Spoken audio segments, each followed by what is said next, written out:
Hello everybody. आज के class में हम लोग इम्पेरेटिव सेंटेंस को डिस्कस करेंगे। इम्पेरेटिव सेंटेंस पहले समझेंगे कि क्या है। देखो, किसी भी सेंटेंस में जब एडवाइस हो, रिक्वेस्ट हो या फिर ऑर्डर हो, तो ऐसा सेंटेंस इम्पेरेटिव सेंटेंस कहलाता है। ठीक है, मैंने क्या बताया कि ऐसा सेंटेंस जिसमें रिक्वेस्ट हो या फिर ऑर्डर हो, आप समझ रहे हो इस बात को, या सब कुछ एक ही भी नहीं हो, रिक्वेस्ट भी ऑर्डर भी नहीं, कोई एक, या तो रिक्वेस्ट हो या तो ऑर्डर हो या फिर एडवाइस हो, ऐसा कोई सेंस हो ना, तो वो जो सेंटेंस है वो इम्पेरेटिव सेंटेंस कहलाता है। आज हम लोग इम्पेरेटिव सेंटेंस को सीखेंगे कि कैसे इम्पेरेटिव में जो डायरेक्ट से हम इनडायरेक्ट में कैसे चेंज करेंगे। आज का टॉपिक हमारा यही है। अभी तक हम लोगों ने एसर्टिव को देखा है कि एसर्टिव सेंटेंस नहीं होगा। एसर्टिव इज फुल स्टॉप वाला सेंटेंस, वो देखा है। और दूसरा क्या देखा है, इंटरोगेटिव देखा है कि अगर एसर्टिव सेंटेंस है फुल स्टॉप वाला तो उसको इनडायरेक्ट में कैसे चेंज करेंगे। फिर हम लोगों ने ये भी पढ़ा है कि जो इंटरोगेटिव है इसको कैसे चेंज करेंगे इनडायरेक्ट में। आज हम लोग पढ़ेंगे इम्पेरेटिव सेंटेंस को कैसे इनडायरेक्ट में चेंज करेंगे। मैंने अभी बताया आपसे कि यदि किसी सेंटेंस में ऑर्डर, एडवाइस या फिर रिक्वेस्ट हो तो ये इम्पेरेटिव सेंटेंस क्या होता है। इसको हम इनडायरेक्ट में कैसे चेंज करेंगे, इसके कुछ छोटे छोटे रूल्स हैं कुछ। ठीक है, वो देखो। से या सेड को मीनिंग के अनुसार ऑर्डर या ordered, request, requested, advise, advised, beg या बेग्ड में बदल देते हैं।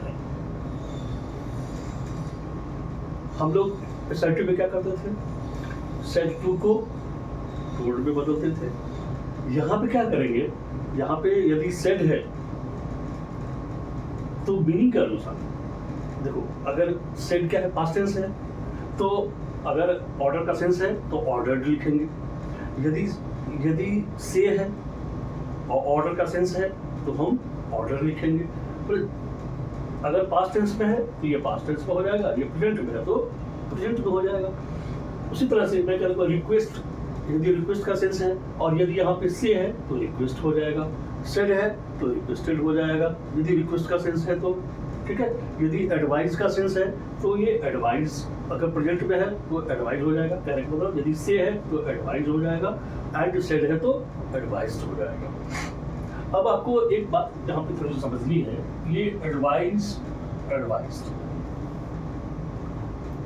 ये दो होता है। ये देखो, ADVICE एडवाइस एंड ADVISE। बच्चे इसमें काफी गलती करते हैं। ये है एडवाइस और ये है एडवाइस।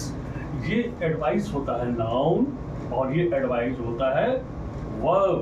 ये हमेशा ध्यान रखना, जब हम नाउन में यूज करते हैं तो ये एडवाइस, ADVICE एडवाइस जो हमेशा हम लोग बोलते हैं, लेकिन जब हम इसका वर्ब में यूज होता है तो एडवाइस होता है ADVISE एडवाइस।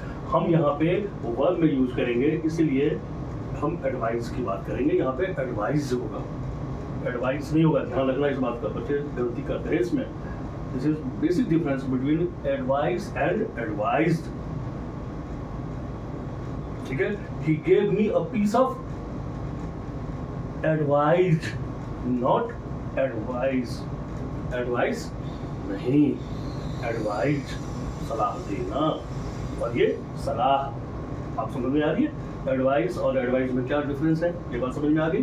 तो अभी हम लोग यहाँ पे एडवाइस की बात करेंगे, या फिर बैग में हम बदल देंगे। ठीक है, दूसरी बात, इन्वर्टेड कॉमा को हटा देंगे। ये तो पता ही है, इन्वर्टेड कॉमा खत्म हो जाएगा, नहीं होता है इसमें इनडायरेक्ट में। एंड इन्वर्टेड कॉमा को हटाकर मेन वर्ब से पहले हम टू का यूज करेंगे। ठीक है, इन्वर्टेड कॉमा को हटा देंगे और इन्वर्टेड कॉमा को हटाने के बाद क्या करेंगे हम, तो मेन वर्ब से पहले हम टू का यूज करेंगे। पर्सन का चेंज जैसे पहले करते थे वैसे ही करेंगे। पर्सन का चेंज जैसे हम एसर्टिव में करते थे, जैसे हम इंटरोगेटिव में करते थे, वैसे ही यहाँ भी हम करेंगे। ये इतनी बात समझ में आ गई। अब हम लोग इसको एग्जाम्पल से देखें, देखो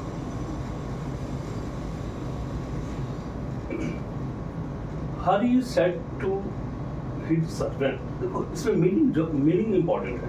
हम मीनिंग देखेंगे कि यहाँ पे ऑर्डर का यूज करना है, एडवाइस का यूज करना है, रिक्वेस्ट का यूज करना है, आप समझ रहे हो बात, या बैक का यूज करना है।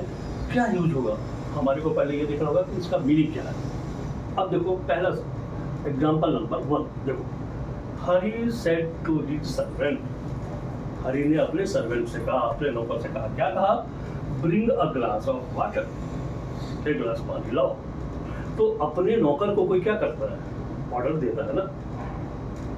अपने ऑर्डर, आपने अगर नौकर रखा है तो आप बोलोगे एक गिलास पानी लाओ, तो वो क्या हो गया, ऑर्डर होता है। वो रिक्वेस्ट तो करोगे नहीं आप उससे। तो यहाँ पे क्या सेंस आ रहा है, इस सेंटेंस से ये दिख रहा है कि ये सेंटेंस ऑर्डर का सेंस दे रहा है। तो यहाँ जो सेड टू है, यहाँ जो सेड टू है, ये पास्ट टेंस में है, सेड है, तो इसको किसमें चेंज करेंगे हम, ऑर्डर में चेंज करेंगे। किसमें चेंज करेंगे हम, ऑर्डर्ड में चेंज करेंगे। ये क्या हो जाएगा, हरी सेड टू हिज सर्वेंट, क्या हो जाएगा, हरी, एकदम आराम से, हरी ऑर्डर्ड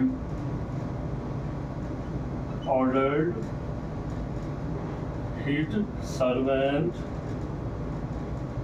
ठीक है, कॉमा नहीं होगा, इन्वर्टेड कॉमा गायब हो जाएगा, इनडायरेक्ट तो नहीं होता है, कितनी बार बताया है। तो अब क्या हो जाएगा, अब मैंने क्या बताया है कि मेन वर्ब से पहले टू का यूज करेंगे हम। अब मेन वर्ब यहाँ पे क्या है, ब्रिंग, ब्रिंग लाना। तो टू ब्रिंग,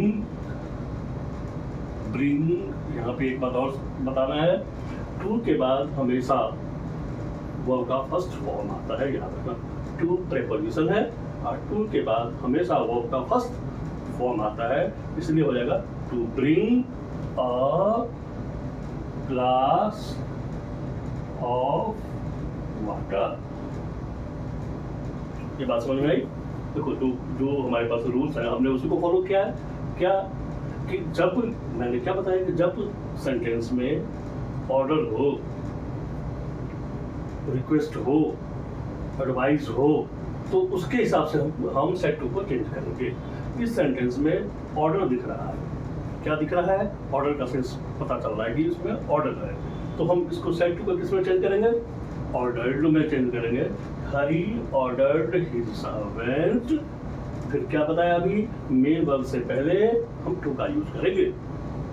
एक और इम्पोर्टेंट बात, प्लीज ब्रिंग, सॉरी ये तो दूसरे का है, सॉरी, हाँ, तो हो गया सर्वेंट। अब मेन वर्ब ब्रिंग है, ब्रिंग से पहले हमने क्या बताया आपको, टू लगाना है, टू लगाएंगे तो सर्वेंट टू, और टू के बाद टू प्रेपोजिशन है, टू प्रेपोजिशन के बाद हमेशा वर्ब का फर्स्ट फॉर्म आता है, इसलिए हो जाएगा to bring a glass of water. ये मेरा इसका डायरेक्ट से इनडायरेक्ट हो गया, ये हो गया डायरेक्ट डायरेक्शन, बिगिन इसको डायरेक्ट डायरेक्शन करेंगे, इसको हम इनडायरेक्ट है ना। कितना सिंपल है, क्योंकि रूल क्यों, क्योंकि अपने को रूल पता है, हम लोगों ने एक्सर्टिव भी कर रखा है, हम लोगों ने इंटरोगेटिव भी कर रखा है, बस इसमें थोड़ा सा चेंज है। समझ में आ गई बात। अब हम लोग नेक्स्ट एग्जाम्पल की तरफ चलते हैं, ठीक है। बहुत केयरफुली देखना, बहुत ही छोटी सी बात है ये, बिल्कुल ही छोटी सी बात है। अब मैं बार बार कह रहा हूँ, पहले जब सेंटेंस को पढ़ेंगे और इसका पहले हम लोग मीनिंग देखेंगे कि इसमें क्या लगेगा, ऑर्डर, रिक्वेस्ट, क्या लगना है, एडवाइस क्या है। Ravi said to his father, Ravi said to his father, Ravi ने अपने फादर से कहा, क्या कहा, please bring me a pen, please bring me a pen, कृपया मेरे लिए एक पेन ला दो। अब ये देखो, आप अपने पापा से अगर कुछ कहते तो रिक्वेस्ट ही तो है, आप अपने पापा को तो ऑर्डर दे नहीं सकते। और यहाँ पे तो क्लियर लिखा हुआ है प्लीज भी, प्लीज कब लगता है, रिक्वेस्ट के सेंस में आता है। तो ऑलरेडी यहाँ पता चल रहा है कि रिक्वेस्ट वाला सेंटेंस है। तो यहाँ पे क्या करेंगे, हम सेड टू को किस में बदल देंगे, रिक्वेस्ट में बदल देंगे। और चूंकि सेड क्या है, पास्ट टेंस में है, इसलिए हम रिक्वेस्टेड यूज करेंगे। रिक्वेस्ट का पास्ट टेंस रिक्वेस्टेड। तो ये हो जाएगा रवि, इसका सेकंड का मैं बना रहा हूँ, Ravi said to his father, तो ये क्या हो जाएगा, रवि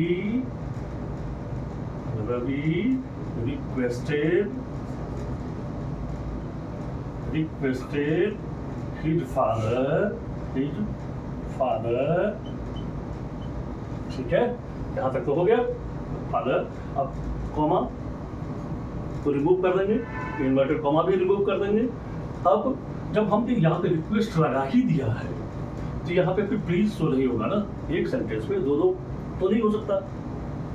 रिक्वेस्ट का मीनिंग भी वही है, प्लीज का मीनिंग भी वही है, प्लीज भी रिक्वेस्ट के लिए आता है, तो इसलिए हम प्लीज को रिमूव कर देंगे।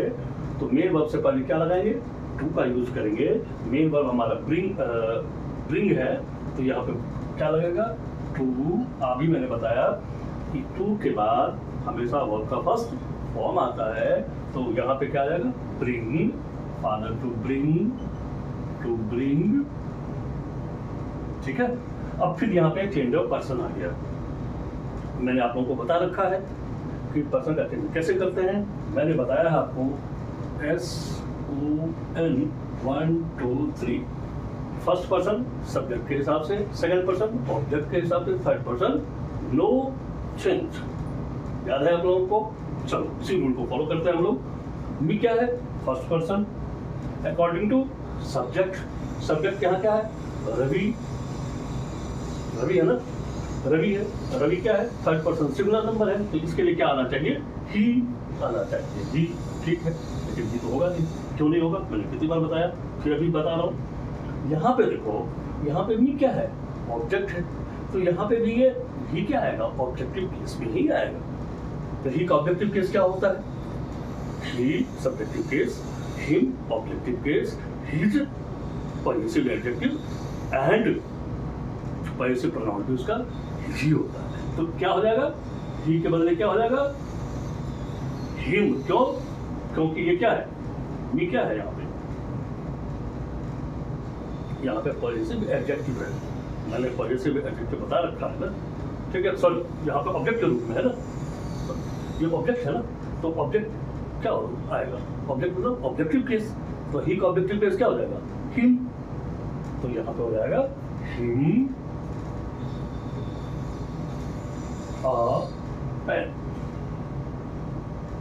ये बात समझ में आई, इतनी बात समझ में आ गई कि हमने क्यों ऑर्डर में इसको यहाँ पे रिक्वेस्ट में चेंज कर दिया, यहाँ पे क्या किया, ऑर्डर में चेंज कर दिया। क्यों किया, क्योंकि सेंटेंस का जो सेंस है उसके अकॉर्डिंग हम सेट टू को हम चेंज करते हैं, या तो ऑर्डर में, या फिर एडवाइस में, या फिर रिक्वेस्ट में, या बैग में, ठीक है। ये बात समझ में आ रही है कि नहीं? बस इसमें छोटी सी बात ये है कि इन्वर्टेड कोमा को हटा के वहाँ पे हम मेन वर्ब से पहले हम टू का यूज करते हैं। और जैसे ही मेन वर्ब से पहले टू का यूज होगा तो आपको पता है कि टू के बाद वर्ब का फर्स्ट फॉर्म आता है, इसलिए हमेशा ब्रिंग ही मैंने रखा। यहाँ पे उसमें वर्ब के फॉर्म में कोई भी चेंज नहीं हुआ। आप बात समझ में आ रही है ये बात? अब हम लोग फिर इसके आगे फिर देखते हैं, ठीक है। पहले आप इसको नोट डाउन करो, फिर इसका आगे। अब देखो, अगर इंपेरेटिव में नेगेटिव सेंस हो तो, नहीं वाला सेंस हो तो, वहां हम क्या यूज करेंगे, नहीं वाला सेंस हो तो वहां पे हम फॉरबिड या फॉरबिड का यूज करेंगे। अगर प्रेजेंट है तो फॉरबिड, या फिर पास्ट है तो फॉरबिड। फॉरबिड का मतलब है मना करना, ठीक है। तुम वहां मत जाओ, तुम मत खेलो, ठीक है, तुम शोर मत मचाओ। तो ये क्या है, नेगेटिव है सारा। तो ऐसे जो नेगेटिव सेंस वाले होंगे उसमें हम सेड या सेड टू को, अगर सी होगा तो फॉरवर्ड कर देंगे, अगर पास्ट टेंस में सेड है तो हम इसको फॉरवर्ड कर देंगे। वही बात जो मैंने पहले बताया है कि मेन वर्ब से पहले हम टू का यूज करेंगे, इन्वर्टेड कॉमा एंड कॉमा नहीं रहेगा। इनडायरेक्ट में इससे तो पता बात हम लोग को पता ही है, बार बार हम लोग करते आ रहे हैं इसको, ठीक है।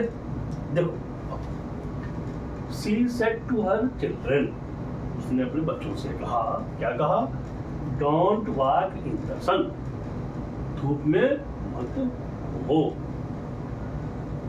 ठीक है। ये क्या है सेंटेंस, आप बताओ। नेगेटिव है ना, मतलब नहीं बना सेंटेंस है। उसने अपने बच्चों से कहा कि धूप में मत घूमो, ये तो हमने बात की है अभी। तो यहाँ पे सेड टू को क्या करेंगे हम फॉरवर्ड में बदल देंगे। यहाँ चूंकि पास्ट में है तो इसलिए हम फॉरवर्ड इस्तेमाल करेंगे, ठीक है। इसका फॉर्म होता है फॉरवर्डिंग वर्ब है ना, फॉरवर्ड, फॉरवर्ड, फॉरबिडन, ठीक है, बात समझ में आई। तो she said to her children, उसने अपने बच्चों से कहा। तब इसको किसमें चेंज करेंगे हम, सेड टू को क्या क्या चेंज करेंगे हम, फॉरवर्ड में चेंज करेंगे। यहाँ हो जाएगा she forbade, she forbade her son, यहाँ तक तो हो गया, son नहीं, children,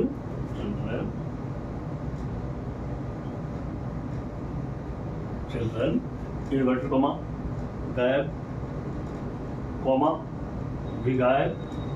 अब क्या करेंगे, टू नॉट का क्या करेंगे हम, अभी मैंने बताया था इससे पहले। डू नॉट, देखो फॉरवर्ड मतलब मना करना, ये ध्यान रखना, मना करना। तो एक सेंटेंस में एक ही निगेटिव वर्ड आएगा, हमेशा ध्यान करना। लोग गलती करते हैं, अच्छे लोग गलती करते हैं, लोग हमेशा बोलते हैं ब्लंडर मिस्टेक। बहुत ब्लंडर का मतलब क्या होता है, ब्लंडर का मीनिंग होता है बहुत बड़ी गलती। यदि हम ये यूज करते हैं ब्लंडर मिस्टेक मतलब बहुत बड़ी गलती, सब तो हम लोग गलत बोल रहे हैं, नहीं, he committed a blunder not mistake, right. उसी तरह से यहाँ पे हम दो निगेटिव नहीं रख सकते। तो अगर फॉरवर्ड अगर है ही तो फॉरवर्ड मतलब मना करना, तो यहाँ पे भी ये डू नॉट नहीं होगा, ठीक है, इसका यूज हम नहीं करेंगे। तो शी फॉरबिड हर चिल्ड्रन, अब ये वाक्य है, वाक्य है, वर्ब है। अब अभी हमने क्या बताया है कि मेन वर्ब से पहले हम टू का यूज करेंगे, टू वॉक। अभी हम लोगों ने बात की है कि टू प्रीपोजिशन है और इसके बाद हमेशा वर्ब का फर्स्ट फॉर्म आता है, इसलिए to walk in the sun, ये इसका आंसर हो जाएगा। She forbid her children to walk in the sun. इसका हिंदी में मीनिंग सब क्या हो जाएगा, उसने अपने बच्चों को मना किया धूप में निकलने से। मीनिंग तो वही है, उसने अपने बच्चों से कहा कि धूप में मत निकलो। लेकिन हमने डायरेक्ट में क्या लिखा इसको, she forbid her children to walk in the sun, उसने अपने बच्चों को मना किया धूप में निकलने से। मीनिंग तो सेम है, मैंने आपको बहुत पहले बताया था जब हमने एनालिसिस क्लासेस स्टार्ट किया था। जब हम डायरेक्ट से इनडायरेक्ट में चेंज करते हैं तो हमेशा ध्यान रखना सेंटेंस का मीनिंग चेंज नहीं होना चाहिए। अगर सेंटेंस का मीनिंग चेंज हो गया तो समझ लो कि आपने कहीं ना कहीं गलती कर दी है, मिस्टेक कर दिया है, ठीक है। जब कभी कभी आप डायरेक्ट से इनडायरेक्ट बनाते हैं तो आप देखना कि मीनिंग सेम है या नहीं। अगर मीनिंग सेम है ओके, राइट। अब नेक्स्ट देखो, he said to his son don't go there, वहां मत जाओ। उसने अपने लड़के से कहा वहां मत जाओ। यहाँ सेम सेंटेंस है ना, यही सेम सेंटेंस है, मना करने वाला सेंटेंस है ना। तो यहाँ पे क्या यूज होगा, फॉरवर्ड का यूज होगा, क्योंकि सेड है तो पास्ट टेंस है, तो सेड तो क्या हो जाएगा, ही फॉरवर्ड हिज सन, ठीक है। अब फिर वही बात, फॉरवर्ड यहाँ आ ही गया, एक निगेटिव आ ही गया मना करने वाला, तो फिर डू नॉट तो नहीं रहेगा ना, डू नॉट को हटाओ। तो अब यहाँ गो हो गया। अब तो अभी मैंने बताया कि मेन वर्ब से पहले हम टू का यूज करेंगे, टू गो देयर। ये बात क्लियर है, ठीक है। ये क्या हो गया, he forward his son to go there, उसने अपने लड़के को वहां जाने से मना किया। वही मीनिंग है ना। डायरेक्ट में क्या था, he said to his son do not go there, don't go there, उसने अपने लड़के से कहा वहां मत जाओ। और हमने डायरेक्ट में क्या बनाया, he forbade his son to go there, उसने अपने बच्चों को मना किया वहां जाने से। मीनिंग तो सेम है ना, आप समझ में आ गई, ठीक है। इसको नोट डाउन करो। फिर हम लेट वाला सेंटेंस देखते हैं। अब देखो हम लोग लेट वाले सेंटेंस को देखते हैं। लेट का बहुत तरह से यूज होता है, ये ध्यान रखो। ये अलाउ के सेंस में होता है, प्रपोजल के सेंस में होता है, सजेशन के सेंस भी होता है, ऑर्डर भी होता है। तो एक एक करके हम लोग सारे देखेंगे। अभी हम लोग लेट का जो यूज देखेंगे ये प्रपोज के सेंस में, प्रपोजल के सेंस में देखेंगे। तो वहाँ कैसे से जो अगर लेट का यूज, अगर लेट का सेंस यहाँ पे किसी भी सेंटेंस में प्रपोजल का हो, प्रपोज करने का हो, तो वहाँ पे हम उसको इनडायरेक्ट में कैसे चेंज करेंगे।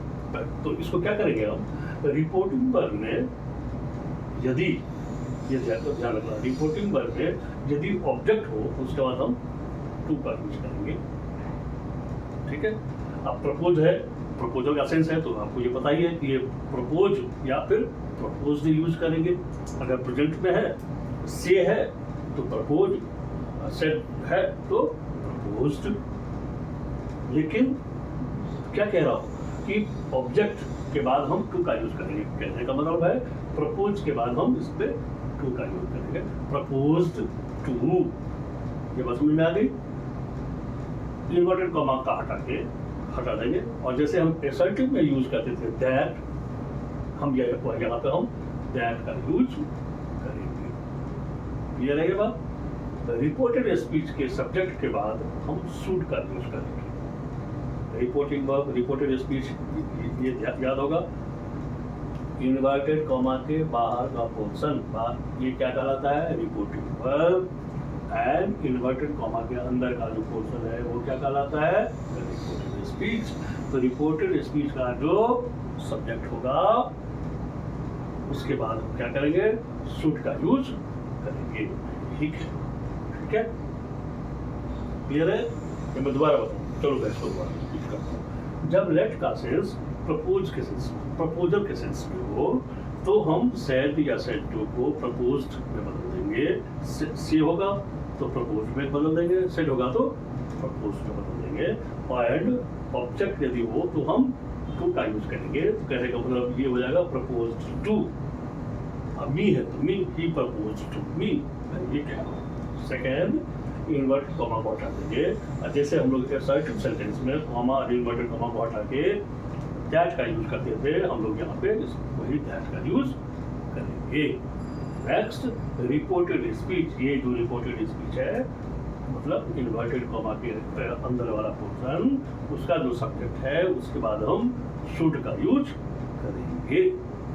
राइट। हम एक एग्जांपल देख लेते हैं इससे, जो हमने अभी रूट बताया आपको।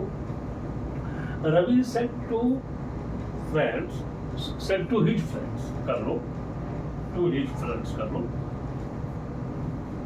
Late us go to the movie. चलो, अब इसका मीनिंग देखो तो क्या है। Ravi said to his friends, Ravi ने अपने दोस्तों से कहा let us go to the movie, चलो हम लोग मूवी देखने चलते हैं। ये कौन सा सेंस है, ये तो प्रपोजल का ही सेंस है। हम प्रपोज ही तो कर रहे हैं, अरे यार चलते हैं मूवी देखते हैं। ठीक है, अपने दोस्तों को तो प्रपोजल ही देते हैं। तो यहाँ पे सेड टू को हम किसमें बदल देंगे, प्रपोज्ड में। तो यहाँ पे क्या हो जाएगा, रवि प्रपोज्ड, और अभी हमने क्या बताया, यहाँ पर ऑब्जेक्ट तो है, तो ऑब्जेक्ट है तो हमने क्या बताया, अभी आपको क्या बताया कि टू का यूज करेंगे। Ravi proposed to his friends, है ना। इन्वर्टेड कॉमा खत्म, कॉमा तो गायब। एंड अभी हमने क्या बताया, तो उसकी जगह पे क्या यूज करेंगे, हम दैट का यूज कर देंगे। दैट, ठीक है। अच्छा, अब आ जाओ सब्जेक्ट पे आ जाओ। यहाँ पे सब्जेक्ट कौन है, अस है ना। लेट अस, एपॉस्ट्रोफी एस यहाँ पे दिया हुआ था, इसका मीनिंग है लेट अस, अस। अब अस क्या है, प्लूरल है फर्स्ट पर्सन का ना, प्लूरल ही है ना, तो first person according to subject, जिसके हिसाब से सब्जेक्ट के हिसाब से चेंज होगा। तो यहाँ पे रवि क्या है, सिंगुलर है, थर्ड पर्सन सिंगुलर नंबर है, तो यहाँ होना चाहिए ही, लेकिन यहाँ पे क्या है, अस है, ये तो प्लूरल होता है, तो ही का प्लूरल हम यहाँ पे यूज करेंगे। मैंने आपको बताया कि जैसा यहाँ पे होगा, प्लूरल है यहाँ का अगर सब्जेक्ट तो हम यहाँ पे प्लूरल ही यूज करेंगे। तो यहाँ पे क्या है, ये प्लूरल है, अस क्या होता है, प्लूरल है, तो ही का प्लूरल क्या होता है, दे, तो यहाँ पे क्या हो जाएगा, दे, नॉट ही। बार बार मैं पर्सन का चेंज मैं बताता रहता हूँ आपको। तो दैट, दे, ठीक है। और अभी मैंने क्या बताया कि सब्जेक्ट के बाद, रिपोर्टेड स्पीच के सब्जेक्ट के बाद हम क्या यूज करेंगे, शुड का यूज करेंगे। दैट दे शुड, ठीक है, go to the movie, right, ठीक है। ये हो गया, Ravi proposed to his friends that they should go to the movie. सारा रूल फॉलो कर लिया हम लोगों ने। रवि प्रपोज क्यों किया, क्योंकि यहाँ पे प्रपोजल का सेंस है। मैंने बताया आपको कि इसमें प्रपोज के बाद टू यूज करेंगे, यदि ऑब्जेक्ट है तो हिज फ्रेंड्स क्या है, ऑब्जेक्ट है, तो हमने टू का यूज किया। इन्वर्टेड कॉमा को हटा के वहाँ पे दैट का यूज किया। फिर बताया कि सब्जेक्ट के बाद क्या यूज करेंगे, शुड का यूज करेंगे, वो भी हम लोगों ने कर लिया। सब्जेक्ट यहाँ पे दे है, दे के बाद हमने शुड का यूज किया। और आप लोगों को पता है कि शुड के बाद हमेशा वर्ब का फर्स्ट फॉर्म आता है, शुड, कुड, याद है ना, मैंने कितनी बार बताया है। तो यहाँ पे वर्ब का फर्स्ट फॉर्म आएगा, तो they should go to the वी, ठीक है। इसको राइट डाउन करो। अब हम प्रपोजल का तो ये हो गया, हम दूसरा सेंस, अलाउ का सेंस हम बताते हैं। अभी हम जब लेट का मीनिंग अलाउ हो तो क्या करेंगे हम उसको, ठीक है। अब नोट डाउन करो उसको। अब देखो, यदि लेट का सेंस अलाउ में हो, अलाउ आप समझते हैं ना, यदि लेट का सेंस अलाउ हो, अनुमति हो, तो दो बातें होती है, एक होता है अनुमति लेना और एक होता है अनुमति देना। यदि अनुमति लेने वाली बात हो जाएगी तो रिक्वेस्ट वाली बात है, जैसे हमने लोग नहीं कहते मे आई कम इन सर, ये रिक्वेस्ट वाली बात है। बात समझ में आ रही है, यू मे कम इन, तुम आ सकते हो, ये अलाउ कर रहे हैं वो। तो एक होता है अनुमति लेना, एक होता है अनुमति देना, एक होता है अलाउ करना। समझे, किसी को अलाउ कर रहे हो तो वहां पे वो क्या है, वो रिक्वेस्ट तो नहीं होगा ना वो। देखो इसका सेंस, तो यदि लेट अलाउ का सेंस दे रहा हो तो इसको वो सेड या सेड टू को मैं बार बार कह रहा हूँ, से हो तो ऑर्डर या सेड हो तो ऑर्डर, से है तो रिक्वेस्ट, सेड है तो रिक्वेस्टेड, मैं बदलता हूँ, ठीक है।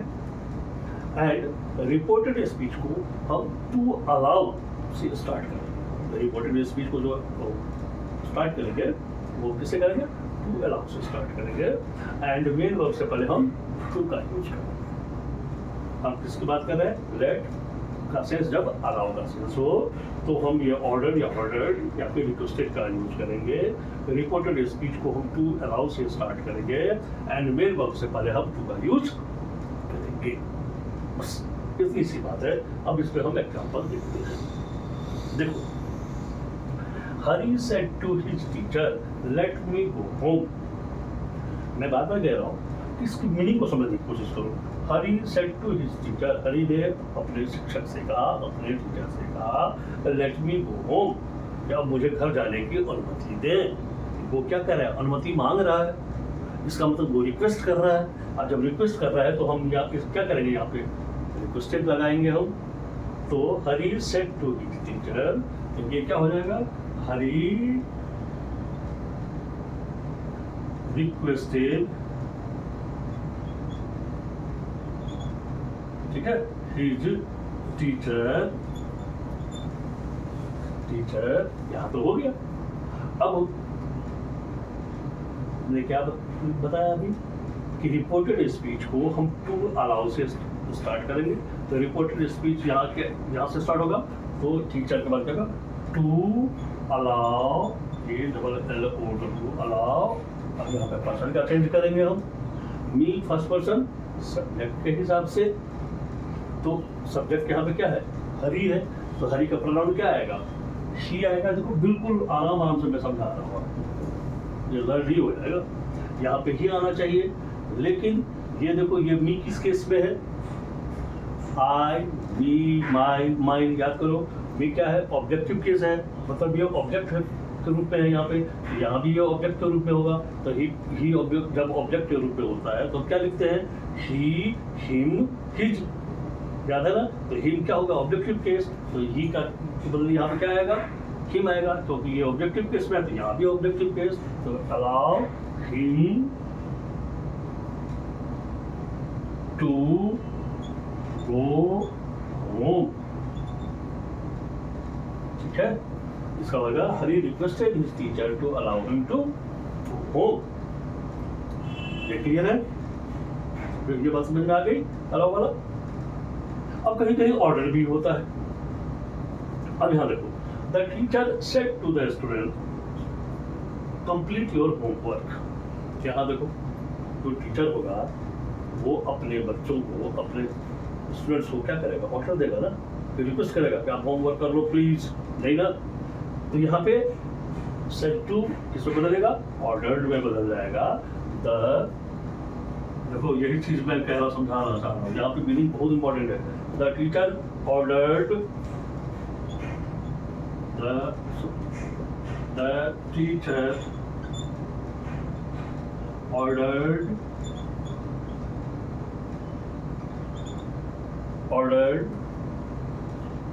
the students। अब ये देखो, यहाँ पे अलाउ का सेंस तो नहीं आ रहा है ना, यहाँ पे ऑर्डर का सेंस आ रहा है, तो हमने ऑर्डर डाला है। और ऑर्डर वाले में हम यहाँ पे टू का यूज करेंगे, नॉट दैट। ठीक है ना? टू कंप्लीट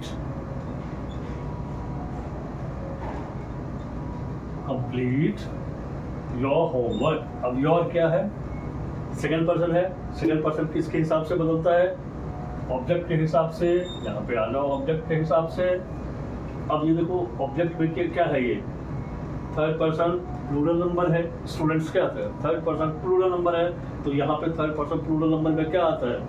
हम दे का यूज करेंगे, बिल्कुल दे का यूज कर लो। लेकिन यहाँ पे आप तो देखो कि यहाँ पे योर है। योर क्या होता है? योर क्या है? पॉजिटिव। योर क्या है? पॉजिटिव। एडजेक्टिव है या प्रोनाउन है? प्रोनाउन तो नहीं हो सकता ना, एडजेक्टिव है। योर कार, मैंने बताया, your car, my car, your home. तो योर क्या है? पॉजिटिव है। तो यहाँ पे ये क्या हो जाएगा? देयर। अब दे का क्या हो जाएगा? देयर। पॉजिटिव एडजेक्टिव उसका क्या होता है? देयर। तो देयर यहाँ क्या है? The teacher ordered the students to complete their homework.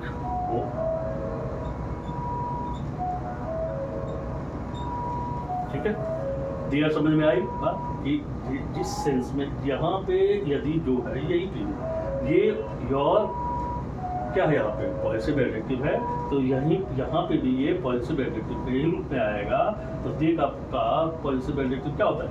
There. यहाँ पे राइट? आपको समझ में आ गई ये सारी बात? तो इस तरह से हम लोगों ने आज इंपेरेटिव सेंटेंस को फिनिश कर लिया। अब नेक्स्ट क्लास में हम लोग एक बचा है ऑप्टेटिव, बस ऑप्टेटिव को देखेंगे। इन दिस वे हम लोग लेसन को फिनिश कर लेंगे। उसके बाद इसमें सारे क्वेश्चंस की प्रैक्टिस करेंगे, जो एग्जाम में आए हुए क्वेश्चंस हैं उनसे करेंगे। एग्जाम में और कुछ नहीं होता, बस वो जो वर्ड्स ज़्यादा वो दे देते हैं। कहने का मतलब सेंटेंस को थोड़ा सा लेंदी कर देते हैं। जब हमारे पास रूल्स है, जब वो अपने को रूल पता है, तो कहीं कोई दिक्कत नहीं आएगी। चाहे सेंटेंस जितना भी पढ़ा कर दे, कोई दिक्कत नहीं आएगी। ठीक है, नेक्स्ट क्लास में हम लोग ऑपरेटिव सेंटेंस को देखेंगे और फिर प्रैक्टिस करेंगे। ठीक है।